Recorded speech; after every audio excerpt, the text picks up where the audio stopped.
O Senhor esteja convosco. Ele está no meio de nós. Proclamação do Evangelho de Jesus Cristo segundo João. Glória a vós, Senhor.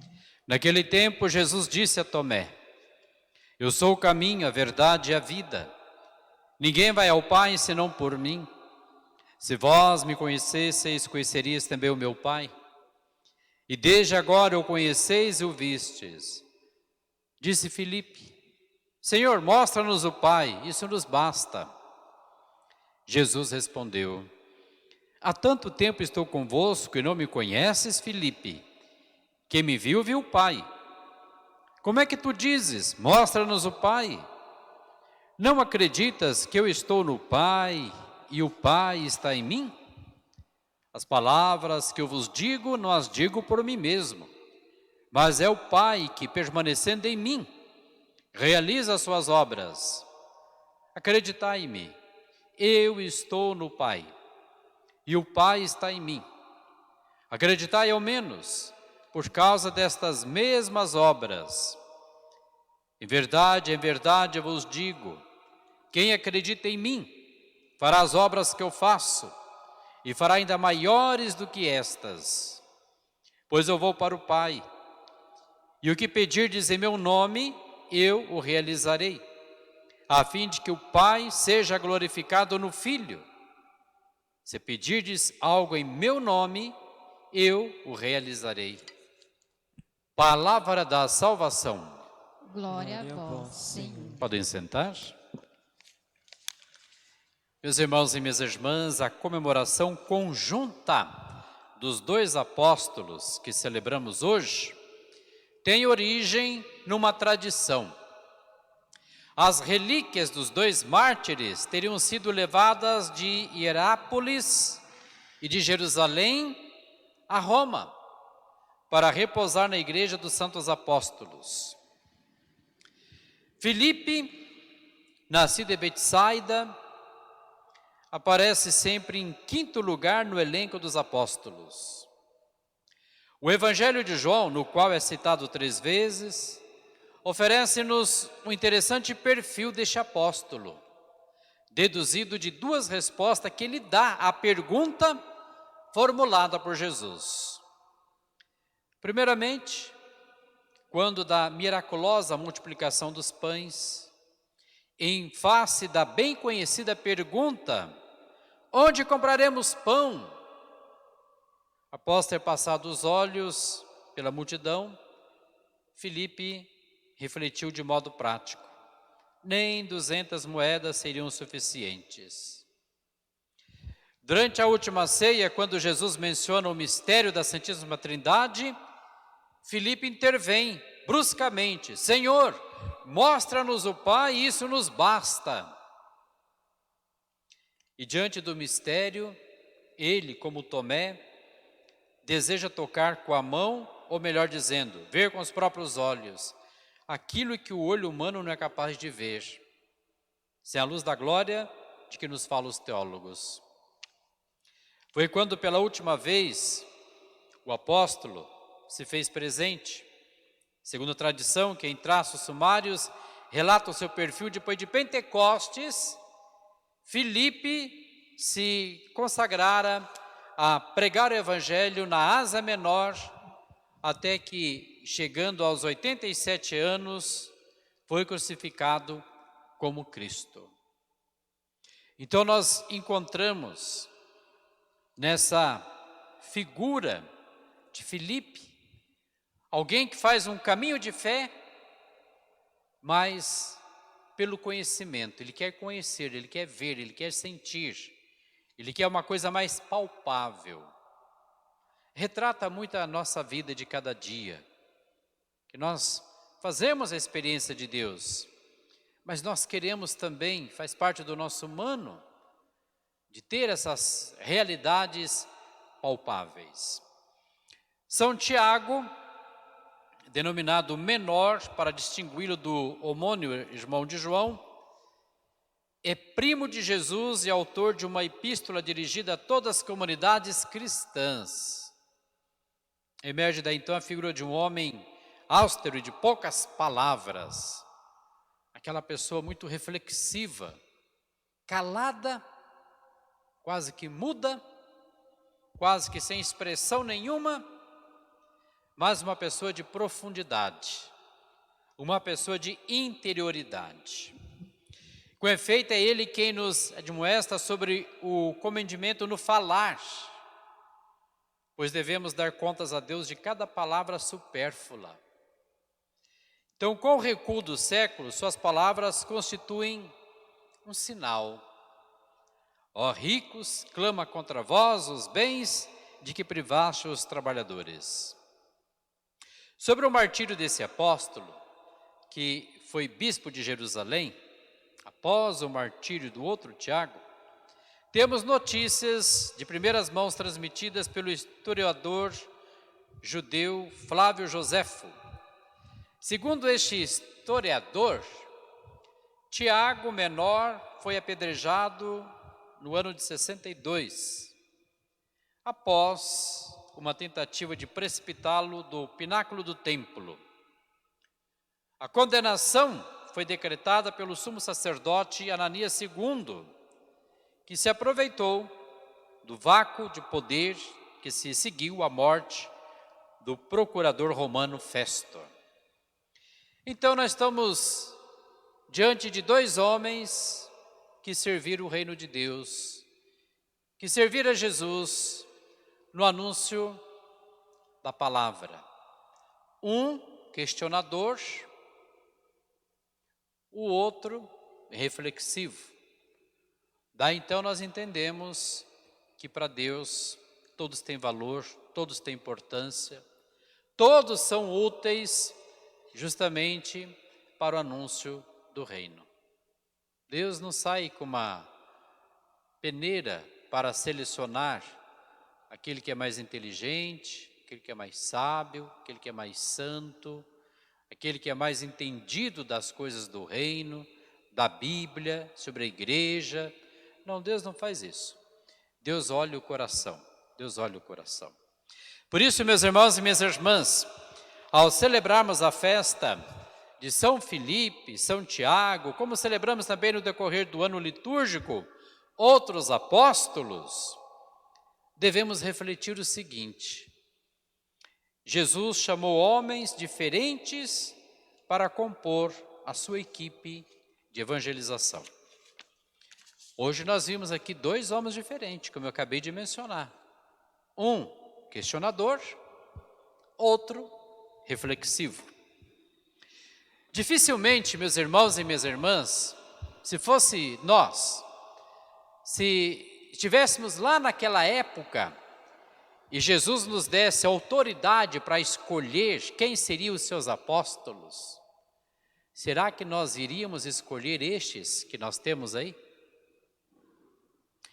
Eu diria que dificilmente nós escolheríamos as mesmas pessoas que Jesus escolheu para serem apóstolos.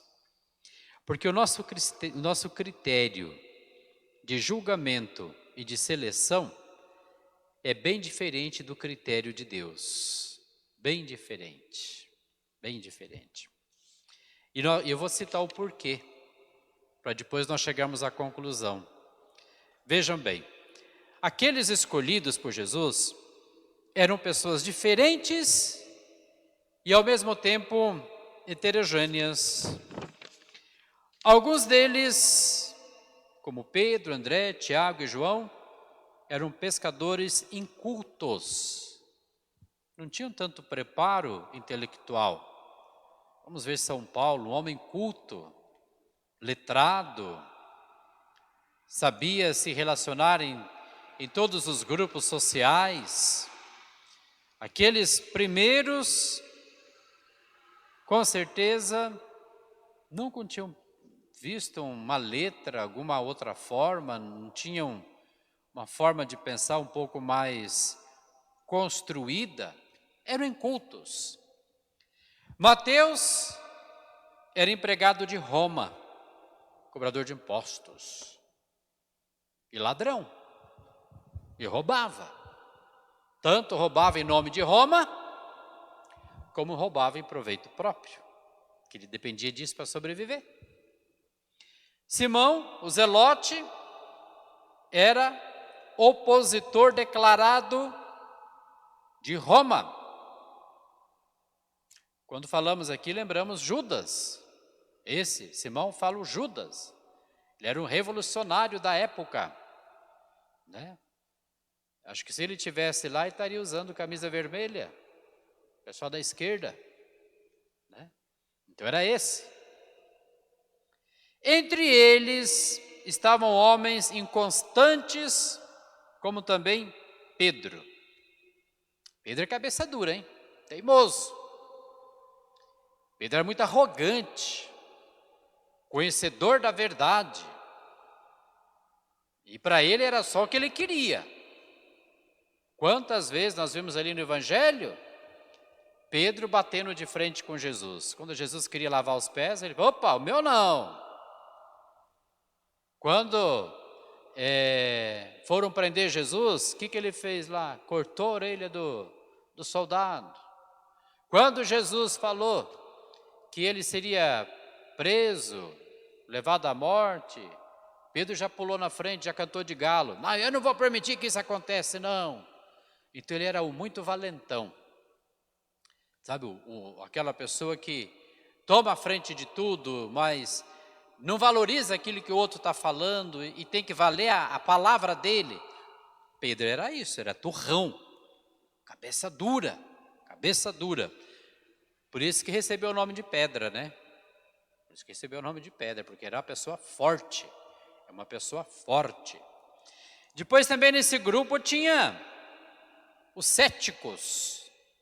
Entre eles, o mais famoso, Tomé.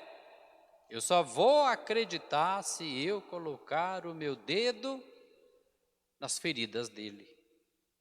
Os contundentes, como Tiago e João, chamados filhos de trovão. Filipe, que nós estamos celebrando hoje, do tipo pragmático.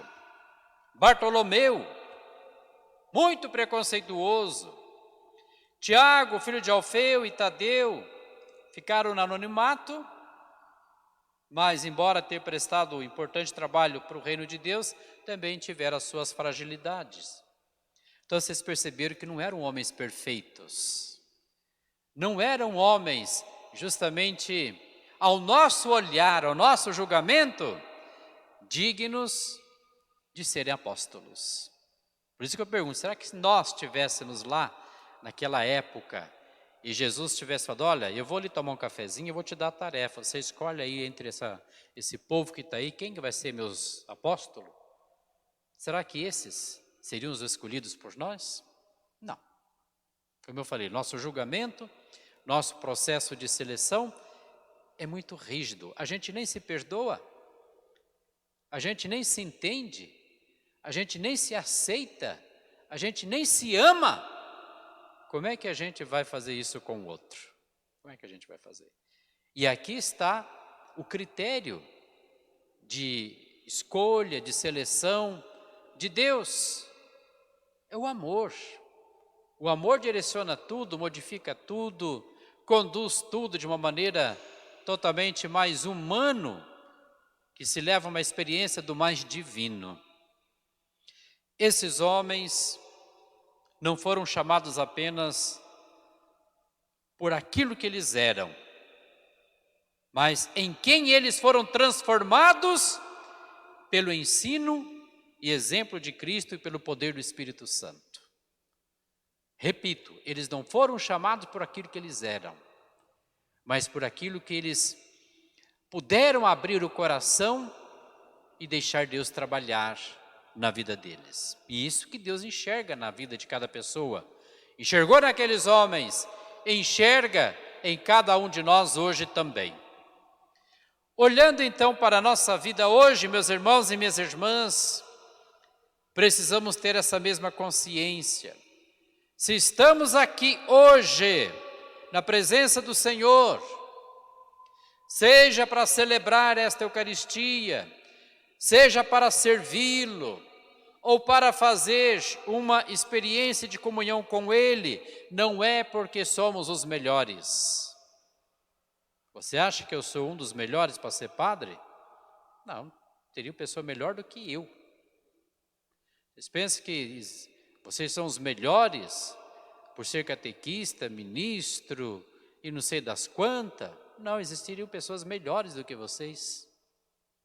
Vocês pensam que são melhores porque estão aqui na igreja nesta noite para celebrar esta Eucaristia, para acolher a palavra de Deus? Não, existiriam pessoas melhores. Não estamos aqui porque somos os melhores, mas nós estamos aqui nesta noite porque nós temos um propósito. E qual é este propósito? Estamos aqui para sermos capacitados pelo Espírito Santo. É por isso que a gente está na caminhada cristã. Porque nós queremos ser capacitados pelo Espírito Santo. Aqueles homens, como eu acabei de dizer, Deus teve um olhar sobre eles, porque enxergou neles esse desejo que eles queriam ser capacitados pelo Espírito Santo.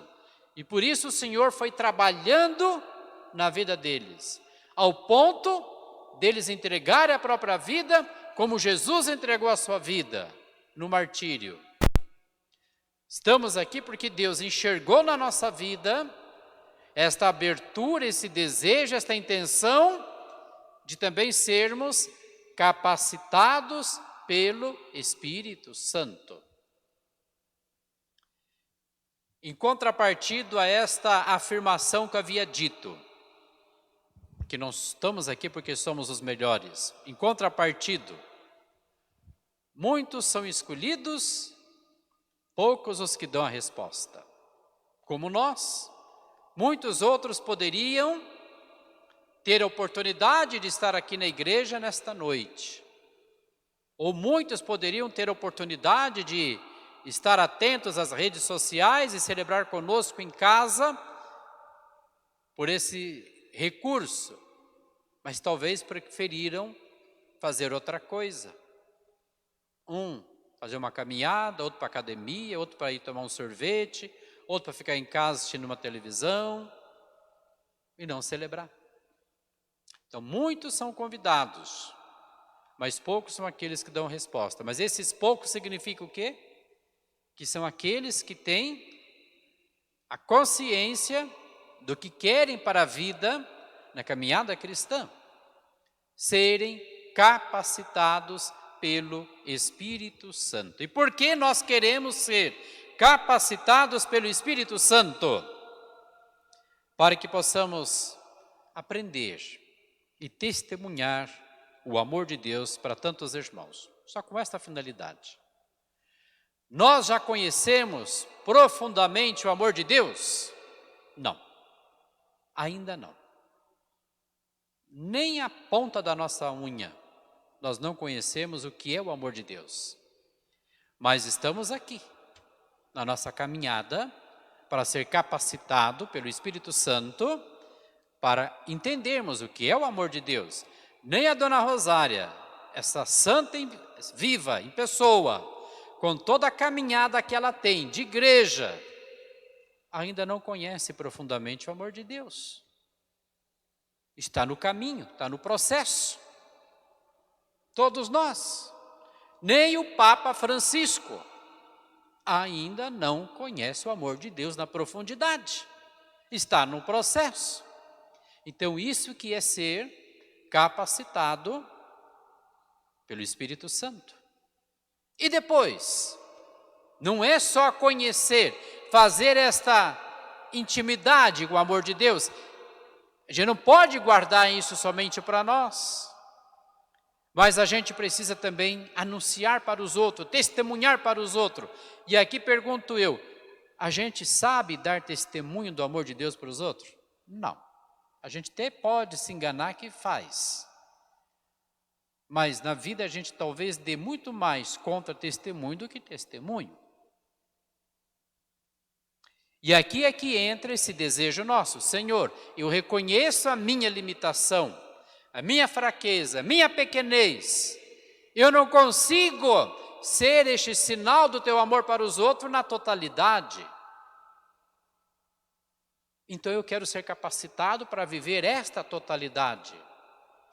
Não pensem que os apóstolos da noite para o dia souberam compreender o que é o amor de Deus, que realmente saíram já de imediato testemunhando. Isso aí demorou tempo. Atos dos Apóstolos fala que enquanto não teve efusão do Espírito Santo, estava trancado dentro de uma sala. Depois dessa experiência de Pentecostes, é que se abriram ao anúncio do Evangelho. Então, com a gente é a mesma coisa. Como os apóstolos, apesar de tantas fragilidades, não foram escolhas erradas, nós também não somos escolhas erradas e nem estamos no lugar errado.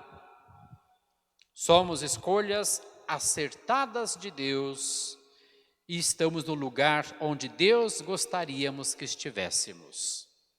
Isso que a gente tem que ter bem presente no nosso coração e na nossa alma. Meus irmãos e minhas irmãs, nesta festa de São Filipe, São Tiago, possamos nos alegrar pela escolha de Deus em nossa vida, render-lhe gratidão por isso e ao mesmo tempo renovar o nosso compromisso de permanecermos fiéis ao nosso batismo. Façamos este caminho de fé. Louvado seja nosso Senhor Jesus Cristo. Para sempre Ele seja louvado.